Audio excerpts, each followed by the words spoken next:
zawe nkoresha ibyo ushaka gusa bimpa amahoro n'umunezero sinabasha kubaho nakureba kujya kure yawe niko kuyoba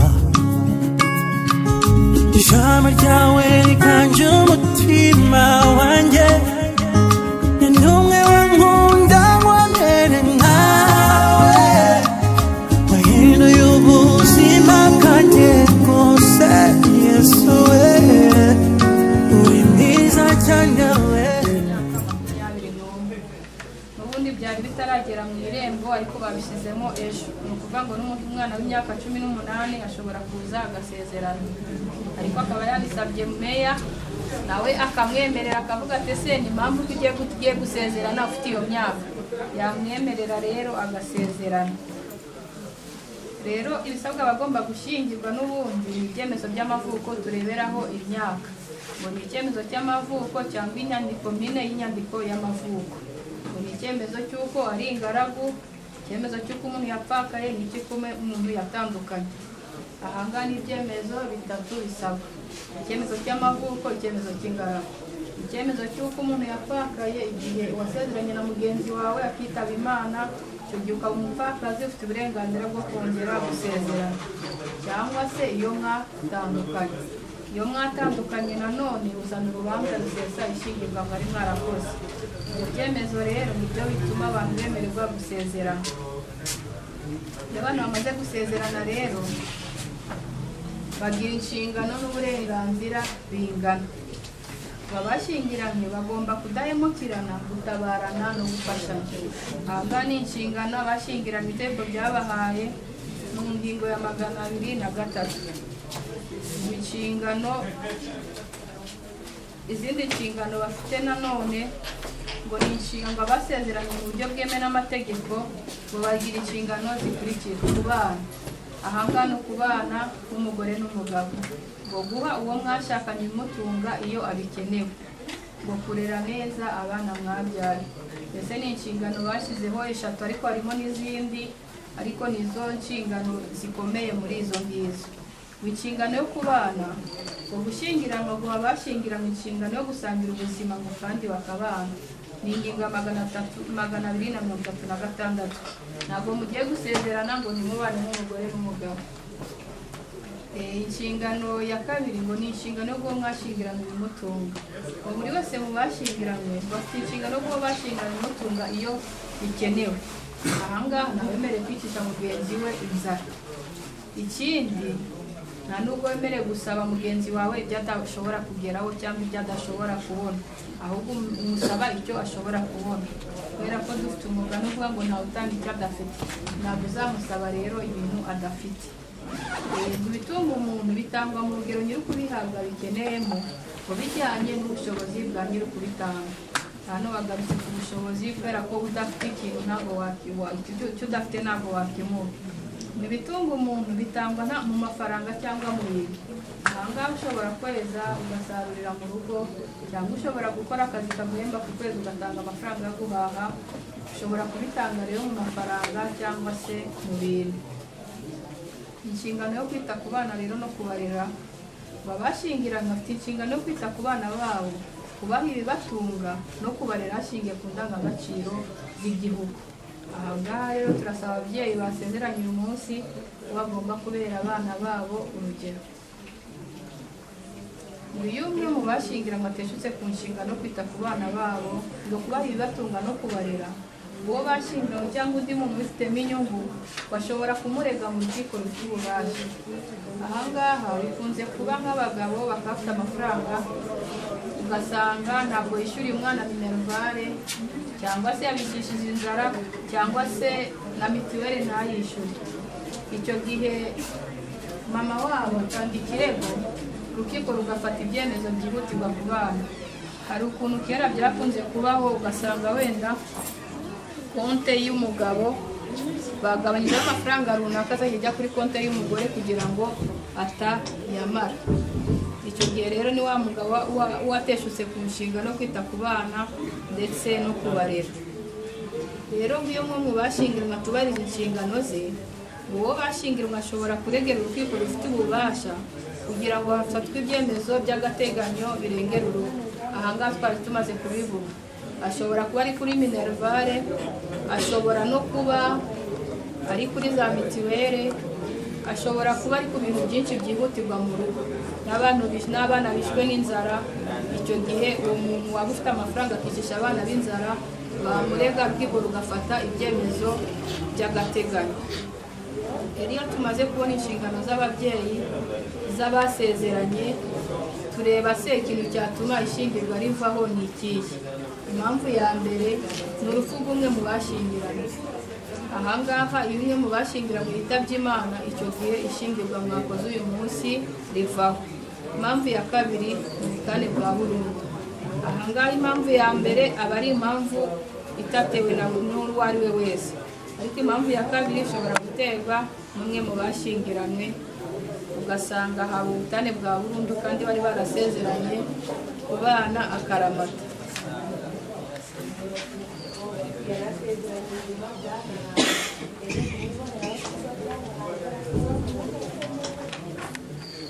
Iyo umwe mu bashyingiranywe apfuye, ngo abana bakomeza kurebwa n'umubyeyi wabo wasigaye, ukabone niyo yakongera gushyingirwa. Aha ngaha rero iteko ryahaye umupfakazi wasigaranye abana ko yakongera gushyingirwa. Iyo nawe apfuye bareba ku buryo buteganyijwe n'amategeko. Iyo umwe mu bashyingiranywe apfuye, uruhare rwe ku mutungo rucungwa n'uwo bashyingiranywe ukiriho kugeza izungura rifungura. Aha ngaha ntabwo umugabo azapfa ngo bahite bavuga ngo umutungo turawugurishije, ahubwo bazategereza umubyeyi abarere, igihe nawe azitaba Imana nibwo abana bazazungura. Ntabwo bazazungura wa mubyeyi ukiriho, bazazungura ababyeyi bose bamaze kwitaba Imana. Rero tugiye kureba ya mpamvu ya kabiri yitwa ubutane bwa burundu. Impamvu ya kabiri rero bagize impamvu nyinshi zatuma haba ubutane bwa burundu. Impamvu ya mbere ni ubusambanyi bw'umwe mu bashyingiranywe. Impamvu ya kabiri ngo kuba umwe mu bashyingiranywe yarataye urugo, ngo nta mpamvu ifite ishingiro, nibura mu gihe cy'amezi 12 akurikirana. Aha ngaha mugomba kubana nk'umugore n'umugabo mukabana mu rugo rumwe, ariko hari igihe kigera umwe akagenda agata urugo akamara amezi 12 atahagaruka. Iyo amaze amezi 12 akurikirana atagaruka mu rugo, icyo gihe byitwa guta urugo. Icyo gihe ni impamvu ya kabiri yo guhabwa ubutane. Impamvu ya gatatu ngo ni uguhamwa n'icyaha gisebeje. Aha ngaha hari igihe umwe mu bashyingiranywe ashobora gukora icyaha gikomeye, mugenzi we akavuga ati bino bintu rero uyu muntu yakoze icyaha gikomeye, byanteye ipfunwe byo kongera kwitwa umugabo we cyangwa umugore we. Aha ngaha rero ngiye gusaba ikirego, ngiye gutanga ikirego. Umugabo wanjye wenda yibye banke, yafashe akana ku ngufu n'ibindi byaha bikomeye byatuma mugenzi we bimutera ipfunwe, bigatuma atanga ikirego. Impamvu ya kane ni kwanga gutanga ibitunga urugo. Hano twababwiye ko buri wese mu bashyingiranywe agomba gutanga ibitunga urugo. Ntabwo bavuze ko ari umugabo cyangwa se umugore, ni ibya bombi. Bitandukanye no mu iteko bya kera bavugaga ngo umugabo ni ushinzwe ushinzwe gutunga urugo, ariko uyu munsi ni umugore n'umugabo, ntabwo byahariwe umuntu. Nayo mpamvu rero umugore agomba kujya gukora n'umugabo akajya gukora kugira ngo mutunge urugo. Ntabwo byahariwe umugabo gusa bakubwire ngo niwe ugomba gukora gusa, kandi mwese mufite izo nshingano. Rero iyo umwe yanze gutanga ibitunga urugo, abana bakicwa n'inzara, bakabura ibikenerwa, icyo gihe utanga ikirego. Impamvu ya gatandatu ngo ni ihohoterwa ku mubiri. Ku mubiri ngo ku mitekerereze, ihohoterwa rishengura umutima. Aha ngaha ni nk'uko mugenzi wawe ashobora kukubwira ijambo ribi, akakubwira ngo ntacyo umaze, ngo ntacyo uzimarira, akakubuza amahoro y'umutima. Cyangwa se akaba yanagukorera ihohoterwa ku mubiri. Icyo gihe rero nabyo iyo bakugiriye ihohotera, icyo gihe nabwo ushobora gusaba ubutane. Hari n'irishingiye ku mutungo nanone, akaba umutungo mwarasezeranye nk'ivangamutungo rusange, yarangiza umwe agashaka kwikubira umutungo akavuga ati uyu ni uwanjye, kandi mwese hari ubwo byo mwasezeranye. Icyo gihe ukawumwimaho cyangwa se ukagenda ugakora ibikorwa biwumwambura, twagize nk'ikibazo, hari umugabo basezeranye ivangamutungo rusange ariko aragenda ashaka ko yaba ivanguramutungo risesuye kugira ngo wa mutungo basezeranye wabacanye awijyanire. Rero hari ibintu bisigaye byarateye by'amanyanga, ugasanga rero wa muntu ashaka gukoresha umutungo ataciye wenyine kandi mwarawucanye. Ikindi ngo ni imyitwarire ibangamiye bikabije urega. Umuntu ashobora kukugirira imyitwarire mibi atateganyije ukumva udashoboye kuyihanganira. Ikindi ni uko wahohotera umwana muhuriyeho mwembi, cyangwa se umwana w'umugore wawe cyangwa umugabo wawe. Uyu munsi mushobora gusezerana mufitanye abana mwabyaranye, cyangwa nawe yabyaranye n'undi mugabo cyangwa undi mugore. Uwo mwana rero umugira ihohotera nawe, icyo gihe yasabye ubutane arabubona. Rero ni ibintu tugomba kwitwararikaho, tukabana neza, tukubahana, kugira ngo iryo hohotera ritazaza mu rugo tugiye kubaka. Irindi hohoterwa ni ihohoterwa rishingiye ku gitsina. Impamvu nayo yindi batubwiye ngo ni ukubara nibura imyaka 2 batabana ku bushake bwabo. Ubundi uburyo bwazanye twavuga ngo byazanywe nk'abazungu, buri wese umugore akagira icyumba cye n'umugabo akagira icyumba cye, mukamara imyaka 2 nta ubana n'undi nk'umugore n'umugabo. Icyo gihe nabwo ushobora gusaba ubutane. Impamvu yindi ikurikiyeho ngo ni kutabana ngo mu gihe kirenze amezi 6 akurikirana, uhereye igihe habereye ishingirwa nta mpamvu zifite ishingiro zihari. Uyu munsi rero mugiye gusezerana, muragiye wenda muzajya mu kiliziya cyangwa abandi bazakomeza babane nk'abasanzwe babana. Noneho mukava gusezerana hano muzabane nk'umugore n'umugabo agashira amezi 6. Icyo gihe bigaragaza ko mutakiri kumwe. Gashize amezi 6 mutarabana nk'umugore n'umugabo, nta mpamvu zifite ishingiro atari nka bya bindi wenda musezerana bamwe bakajya mu mahanga ukamutegereza ngo azakudeklare, wowe ukigendera utamubwiye, ukajya muri gahunda zawe agashyira amezi 6. Icyo gihe ashobora gusaba ubutane. Impamvu ya nyuma rero iyo kubana bitagishobotse ngo kubera indi mpamvu itakwihanganirwa n'umwe mu bashingiranye, mbese ukabona ari impamvu udashoboye kwihanganira, banayo barayiteganyije, babonye batavuga ibintu byose, baravuga ati indi mpamvu yose kubana, indi mpamvu yose umuntu atakwihanganira yatuma abantu batandukana, nayo barayitekereje, bagenda ukayisobanurira umucamanza akakumva akavuga ati birakomeye igendere. Rero izo mpamvu zose nta nimwe twifuriza abageni bacu. Bifuriza kubyara abahungu n'abakobwa bakazabana akaramata, barangiza bakazatandukanywa n'urupfu. Rero reka tubasomere imwe mu nama ngo abageni bashobora kutubwira ngo muzubakire ingo zanyu ku nama zanyu ndetse n'izo muzagirwa n'inshuti n'abavandimwe, mwifashishije urukundo, icyizere no kwihangana kugira ngo mubashe kugera ku ntego zanyu. Aha batwibukije ikintu gikomeye cyo kwihangana. Ni ukuvuga ngo urugo mugiye kubaka nta marayika uburimo, ni ukwihanganira. Ni ukuvuga ati nakosa nanjye nawe yakosa. Rero muzihanganirane, mubana akaramata ndetse muzasengera urugo rwanyu. Nibyo tubifuriza, muzabyare mutunganyirwe. Murakoze.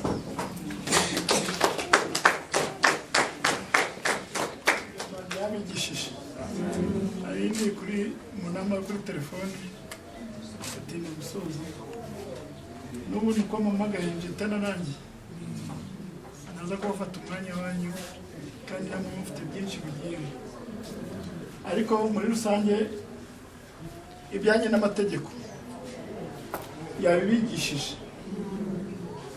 Ariko nkunda kubivuga, ntabwo urugo rwubakwa n'amategeko. Nubwo tuvuga ko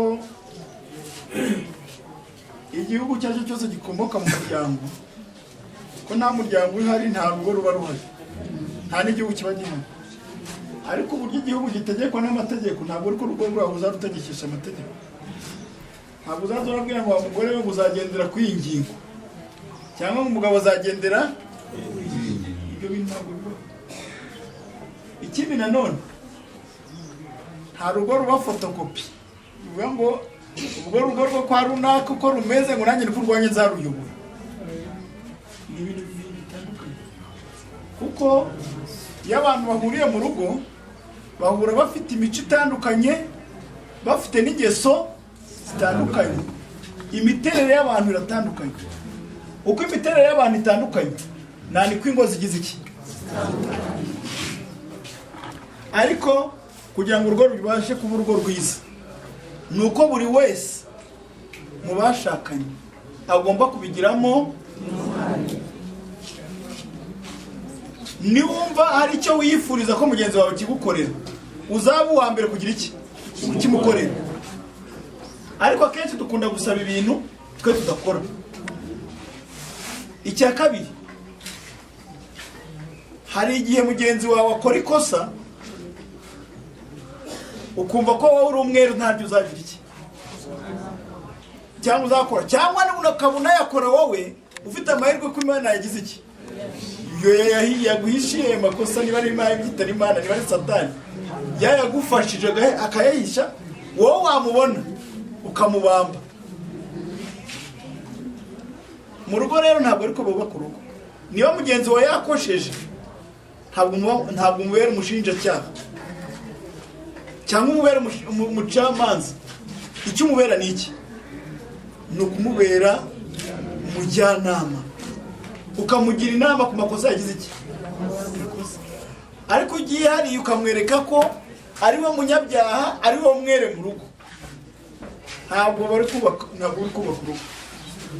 Kandi isi turimo, sinizera ko hari umuntu waje gushaka wabanye na mugenzi we azi ko yashatse umumarayika. Aho tuzi ko hataba icyaha, hataba ibibazo, ni mu ijuru. Hano turi he? Niba uzi kuri ku isi rero, menye ko uwo muri kumwe nawe ejo yagukosereza, kimwe nuko nawe wagira iki? Wishyire muri wowe ko nta nkosereza ngomba kumuhereza imbabazi. Kandi ugiye kuvuga ntabwo urondora ngo ibingo ntibishoboka. Hari ubaza ngo wowe nk'umuntu wawe cyangwa umugore wawe gukorera ibi ngo wabigenza ute? Mugende bishoboka. Munyane nahita ko ntandukana nawe, ukagira ngo uzajya kubana nawe uzamwiremera. Wese aje none wakabije akubyinshirije wa undi wa mbere. Icya mbere dukunda kubwira abageni bacu, natwe twese twibwira ko natwe twarashatse, nuko umugore wawe washatse wa mbere niwo ugomba kumenya ko ari we mugore wawe kugeza igihe Imana izakuvanira muri uyu mubiri. Tuzaza urahura nawe utangira ngo umubone, hari n'abatangira kuvuga ngo uyu mugore wanjye ngo ntabwo agezweho. Wamushatse uzi ko atagezweho se? Kuki wamushatse? Cyangwa ukavuga ngo umugabo wanjye wapi, kubera ko wabonye udufaranga tuzamutse kandi watubonanye muri kumwe nawe, mwararuhanye kugira ngo mutubone, utangiye kubona ko atagigize iki. Ntabwo umugore ari hawuzingi imwe abantu barebesha iki amaso. Nabyo ni byiza, ariko umugore ni ikimurimo. Kuba ushobora kubana n'uwo mugore bita ko ari wo mwiza ku isi, ariko nta byishimo na bimwe wigeze ubona mu buzima bwawe. Kandi urugo rwiza ni ibyishimo. Tubona kuvuga ngo mu rugo rwiza ni ijuru, uretse rya juru muzageraho mutabiharanira. Natwe twese twifuza kuzajya mu ijuru. Utirinze ibibazo biri hano ku isi ngo witwararike iryo juru uzaregeramo, ugomba kugira icyo yima. Ikindi tukuye kubwira abageni bacu, nuko abana mubyaye, mu bintu mufite, mu mitungo washakisha yose kuyiriho hose, umutungo wa mbere ni abana. Ibi bintu by'ababyeyi twagize twibaye abashoramari aho kugira ngo tube ababyeyi, ntabwo ari byo. Kubyara umwana si ukumugaburira, si ukumwambika, si ukumwigisha, ni ukunakurikirana ubuzima bwe bwa buri munsi. Igihe umubyeyi atari inshuti y'umwana we, iyi si umwana wawe azangirika. Kuko twebwe uyuzi ko washatse umukozi, urabaza uri ku kazi ngo umwana yariye, wenda nayo amata umuguriye bamuhaye ki amazi amatara y'imwe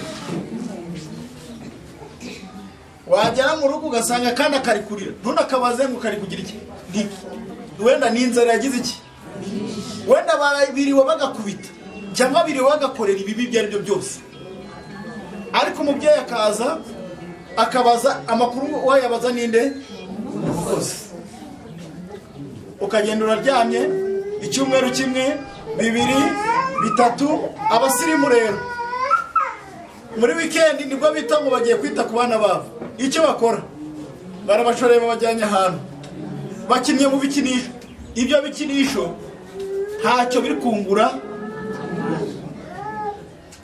umwana akeneye kugira ngo yicarane n'ababyeyi be bamubwireho isigize iki kuko umwana dutunze atandukanye n'umwana wo muri 70 60 aho hari ibimwangiza byinshi no mu rugo uragura televiziyo abandi bakabagurira ama internet n'ibiki n'ibitelefone ibyo byonyine harimo ibyiza harimo n'ibibi byinshi warangiza ngo umwana ngo yarananiranye kubera iki ni wowe wabigizemo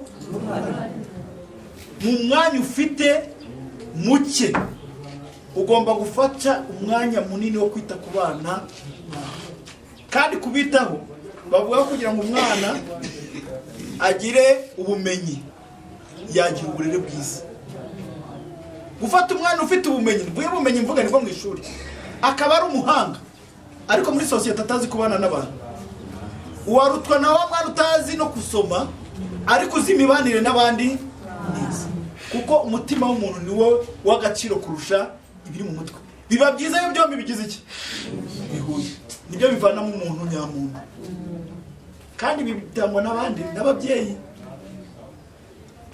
akenshi binaturuka no ku ngeso zacu dukora ababyeyi nute wowe umugore n'umugabo n'umwe murangira ibibazo nute mu ibibazo byanyu mukimura imbere y'abana bandi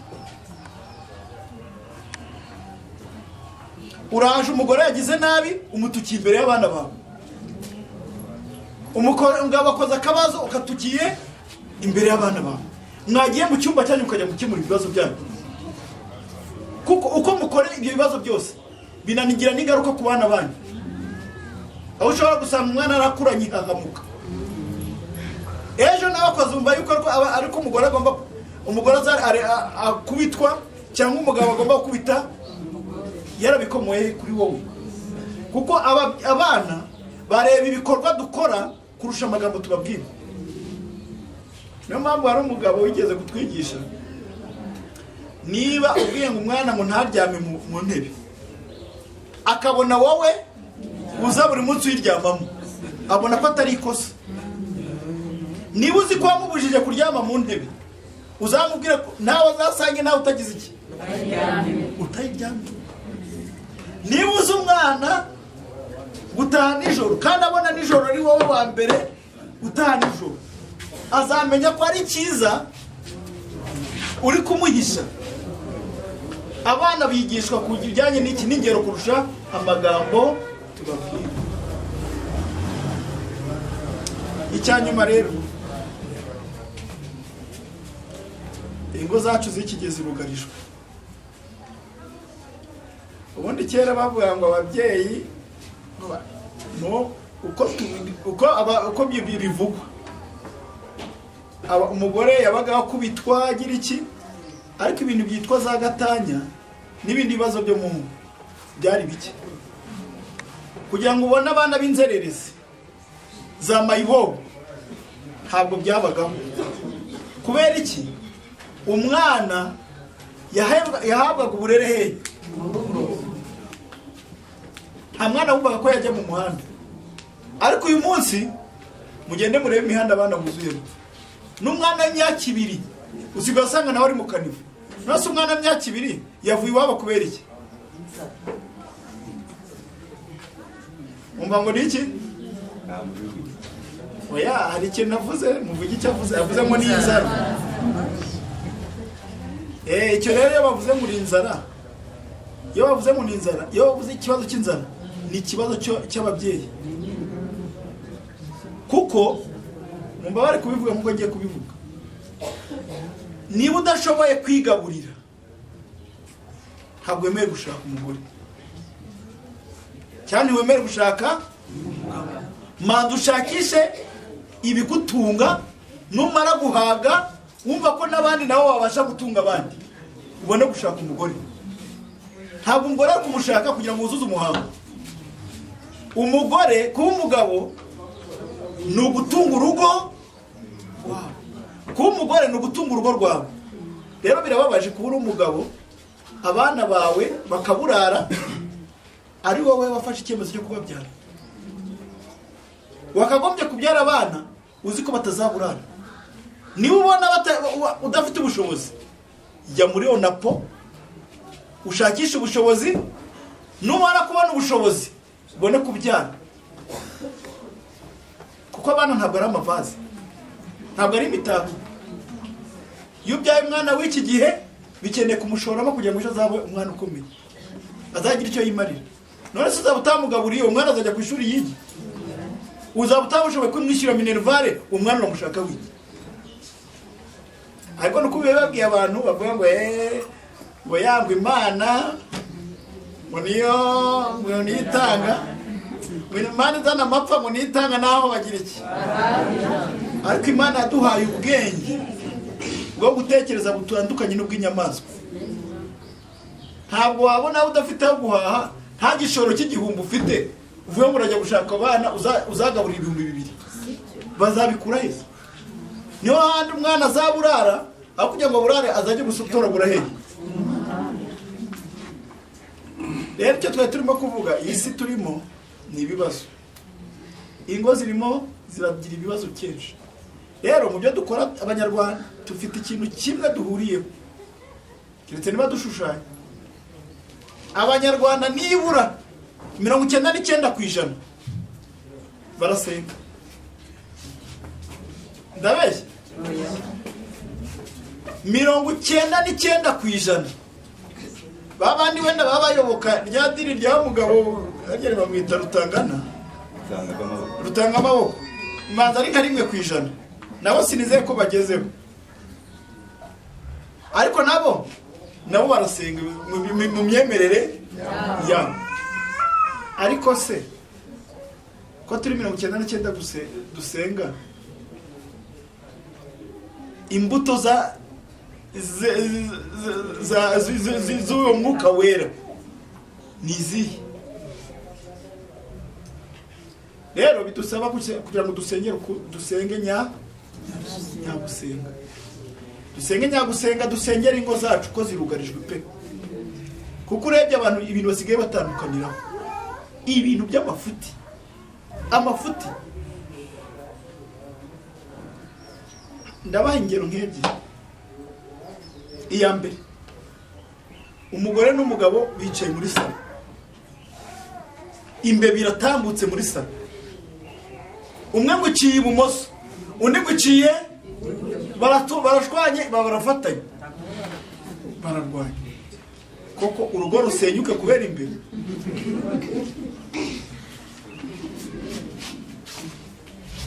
Iyo ni ya mbere. Iya kabiri, genda vuga ibintu numvishije by'abantu nzi. Umugabo atetse inyama, ibiryo byabaye igisenyi. Umugabo yaguze inyama, araje arazitetse. Kwa kundi ari abagabo b'ibisambo bariho, araje akenshi yatetse ibindi aba yagiye gutembera, agiye mu tuntu twe. Ariko yatetse akavuga ateye intebe, yanze kugira iki, yanze gutabanyika. Umugore kwa kundi ni ibisanzwe kugira ngo yumve ko akanyama kagize iki, yafashe akanuza kamwe agashyira ku ruza agiye kurya kagishyushye kugira ngo karye yumve ko inyama zagize iki. Umugabo indura arayivutsira ibibazo bimwe. Yane kumva umugabo yibereye mu idirisha ari kureba uko umugabo ari kugira iki. Mundebe ibyo bintu, murebe izo ngeso z'abanyarwanda dusigaye. Umugore arimo arateka, undi yibereye mu idirisha, iyo nshobora kinjiramo akamufasha guteka, byari kumutwara iki? Kumba ari kuneka, ko umugore ari gukora hehe? afashe za nyama zose, ureba umujinya ukuntu ari mubi, akanyama kamwe gatumye ya nyama yose ayimena, ya sosi yose ayimena kuri ndi. Nibura irobo ufashe bya biro bibiri byose ubimenyeho, agiye hehe? Agiye gufunga. Murabona ibintu izi ngeso nk'izi? Ibyo rero iyo twabwira abantu mu byo dukora byose dusengera ingo zacu cyane, ariko ibyo twirinde nk'ingeso nk'izo tuvuze, twirinde n'ikintu cyitwa ishyari, cyangwa ntabwo ari ishyari, intuza, oya, kutizera bagenzi bacu, kuko ingo z'iki gihe zirasenyuka kubera iki? Tizera. Uretse Mbabazi ntitwicaranye, dushobora kumanukana mu modoka uyu munsi, Mbabazi nta modoka afite, wenda ngenda ayifite, imvura iri kugwa, mushize mu modoka, turamanukanye, ataye Gisenyi nanjye ntaye Gisenyi, tugera mu nzira, we umugabo umwe aramuhamagaye, ko ni urugero ndi gutanga, we gucunge neza rero, umugabo wa gitifu na leta civile, ibintu bishobora kuba bimeze neza rwose, ngo iyo barebanye barebana ko mu jisho kameze neza. Gucunge neza, umugabo udashishoza ashobora kuza, we muri we yahise ko abona ifoto ya gitifu na leta civile mu buriri, we yahise ko adukuramo imyenda adushize mu buriri, kandi ko benshi bameze, agahita ko abishyiramo, akaza yabonye ko byabaye, umuriro ukaka hehe, kandi ibyo uvuga ntaho bihuriye n'ukuri. Umuntu wawe iyo ubana nawe ugomba kumwizera 100%, kugeza igihe wowe uzabyibonera n'iki? Nawe ibintu by'amagambo y'abantu bavuga, niwishinga amagambo y'abantu uzisenyera urugo, kandi ubisenyera urugo mutiza iki? Ikindi mbabwira ni ukwirinda udukungu, umugore wo mu gakungu n'umugabo wo mu gakungu, agakungu gasenya ingo. Hari abantu tubana nabo, abanyarwanda duteye nabi, iyo ufite inshuti, umugore wawe bakabona ari umukozi, urabyumva, bakabona ari umukozi afite icyo ari kwinjiza mu rugo, cyangwa umugabo, icyo batangira kukubwira, wa mugabo we urareba neza, uriya mugore wawe biriya bintu azana sacuruza hariya, baba abacuruzi bandi bose ko badatera imbere kimwe nabo. Uko agiye i Kigali afite ibigabo, arambura agafata y'amafaranga y'ibigabo byamuhonze, bakayongera hehe? Si inshuti zawe? Ugataha ukabwira umugore wawe, rero kuva uyu munsi sinshaka gusubira hehe? Ucuruza. Ubwo se nibo bungutse cyangwa ni wowe muhombye? Bo bashaka kugira usubira inyuma, kuko abo tubana nabo bose inshuti 99% uri kumwe nazo, nuko ni ibihe byiza urimo. Ugiye kureba inshuti nyazo zitakuryarya, zitakugambanira, niba ufite 100 babaye benshi, baba 2 bazima. Icyo bakora ni iki? Uratera imbere, ni wambaye agakoti keza cyangwa umugore wawe yambaye igitenge cyiza, barakora uko bashoboye, umunezero mufite mu rugo rwanyu bawusenye. Kandi iyo mubabaye, iyo umujyaniye amaganya akwereka ko muri kumwe, ariko mu mutima avuga ngo nawe yabimenya se kubona. Rero icyo nababwira, inshuti yawe mu rugo uzamenye ko ari umugore wawe, uzamenye ko ari umugabo wawe gusa. Abandi yaba abatubyara, yaba abo tuvukana, bose bagusenyera urugo.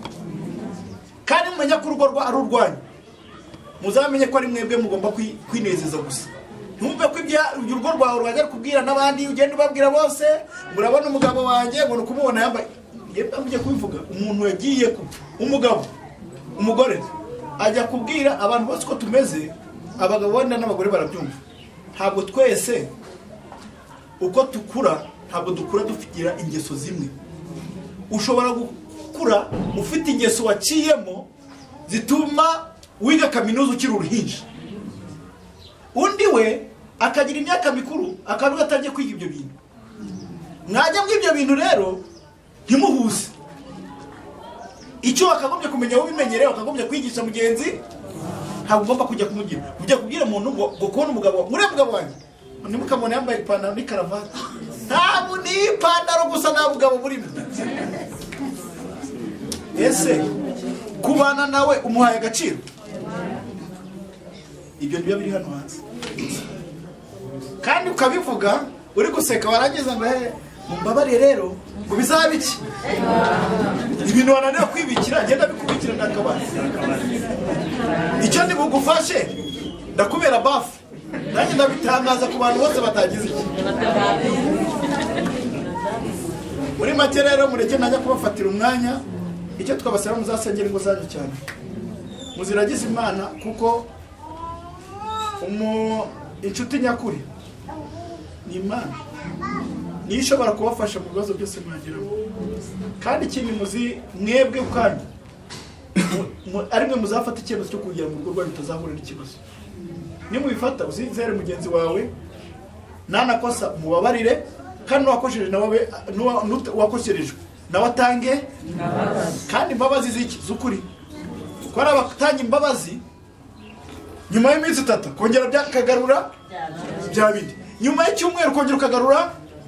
Icyo cyitwa gukomeretsa mugenzi wawe, kandi igikomere cyagiye ku mutima ni nkaho ushize mu iki, ni ishati y'umweru washyize mu ikintu cy'ikizenga cy'umukara, ntabwo kivamo. Nubwo cyagenda cyakomera ute, buri munsi ahora atekereza yuko uzongera kugira iki, kumukomeretsa. Rero kubabarira nyakuri ni ukwibagirwa, kandi ibyo nimubibasha kubikora, urugo rwanyu ruzaba urugo rwiza. Nimusengera urugo rwanyu, nubwo waba utazi gusenga, uzabyuka ubwire mu Mana, fasha urugo rwanjye, fasha abana banjye n'umugore wanjye n'umugabo wanjye. Ibyo Imana ntabwo ireba amagambo menshi, ireba ikivuye hehe, umutima. Cyo rero twabasabira ko Imana akomeza kubana namwe, ikabarinda urugo rwanyu igihe zigizatwara umwe. Habya rero amategeko ndakeka yababajije. Amategeko dusaba ko turanga abageni bacu iminsi 20. Ibyo twarabikoze, ntitwigeze tubona umuntu wari wese waje kutugaragariza impamvu yatuma dusezeranya abageni bacu. Niba uri hano rero, haro abari hano ufite impamvu yatuma dusezeranya abageni bacu, biragoye. N'ubundi ko nababonye nabonaga abantu bishimye, nta kibazo kirimo.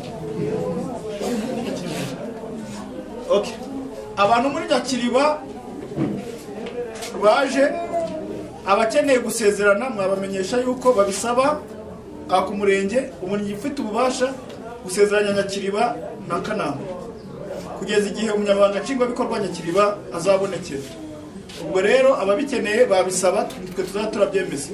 Uko niba baba benshi nzandajya kubasezeraniza hehe, Nyakiriba. Babaye bake nzandabasezeraniza hano. Murakoze.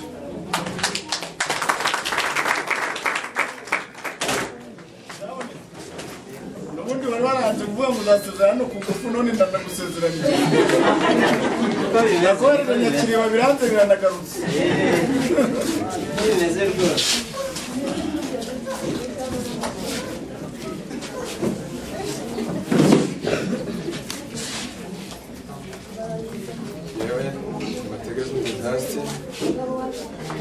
Maze kumva icyo amategeko ategeka abashyingiranywe, nemeye nta gahato ko wowe Mushimiyimana Denise ubera umugore ukazabana uko babyiyemeje, kandi dukurikije uko amategeko ya Repubulika y'u Rwanda abihamya. Uko amategeko ya Repubulika y'u Rwanda abiteganya.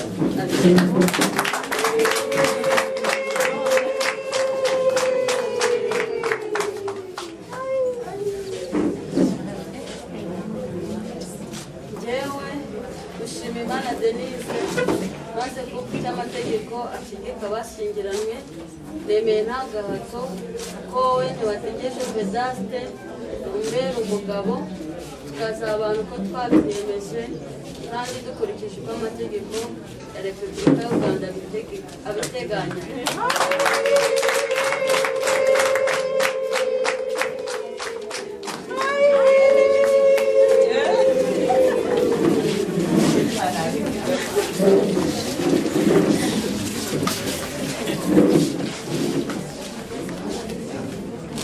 yewe Mugisha Honore, umwanditsi w'Irangamirere y'Umurenge wa Kanama, wahawe n'ububasha mu Murenge wa Nyakiriba, maze kumva amasezerano ya Iragire Jean Claude n'Umutoni Liliane, Nzabonimpa Jean Bosco, n'Uwimanifashije Agnès Ange, Ibategejo Vedaste na Mushimiyimana Denise bagira imbere yanjye mu ruhame rwa benshi, nshingiye kandi kubasha mpabwa n'amategeko, nemeje kubafashanya ko amategeko abiteganya.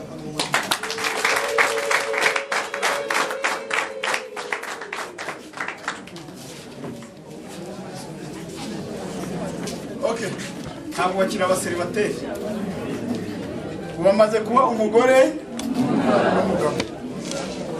Rero wiki guseribateri burarangiye. Igikurikiraho rero hari inyandiko mwagombye ko mwashatse, inyandiko y'ishingirwa ko dusezeranya mu ikoranabuhanga, bari twabyemeje. Uretse ko ndi mu mirenge ibiri, ntabwo nabera muri systeme rimwe, ntibyakunda.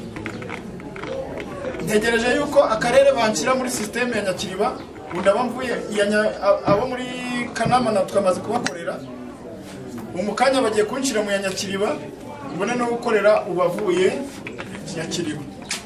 Rero ubwo izo mpapuro ntazo muri bubone, murazibonera hehe? Irembo. Wikenera arajya kuyisaba ku irembo. Ikindi ko twabivuze, tubifurije kuzagira urugo, sibyo? Abaje mubaherekeje mukwiye kuzababera abajyanama beza, muzabagira inama nziza kandi zubaka ingo zabo. Ibintu byo gutanga inama zo gusenya bitsindwe mu izina rya Yesu. Ubundi amaraso ya Yesu akomeze kubana namwe, abarinde. Urabizi n'imfura no mu masura bibona, iyabukora byumva ntabwo ajya kiraho guhisha. Sibanga aragukunda, niba utanabizi bimenye, ntuzigere umubabaza, kuko ni wowe wenyine yizeye. Bisubiyemo nkomeje, uramenye ntuzigere umubabaza. Ufite umutima kukubitsa amabanga ye, ni wowe rukundo afite, ntuzigere umubabaza. Ufite umutima kukubitsa amabanga ye, ni wowe rukundo afite, ntuzigere umubabaza. Ntibizabe nk'iby'iki gihe by'ababana gahunda rugutana, ngo byabaye ibigezweho. Uramenye iwacu ibyo ntibihaba, ndabizi ni wowe nshuti yizera, umurijije sinzi uwamuhoza. Bisubiyemo nkomeje, uramenye ntuzigere umubabaza. Ufite umutima kukubitsa amabanga ye, ni wowe rukundo afite, ntuzigere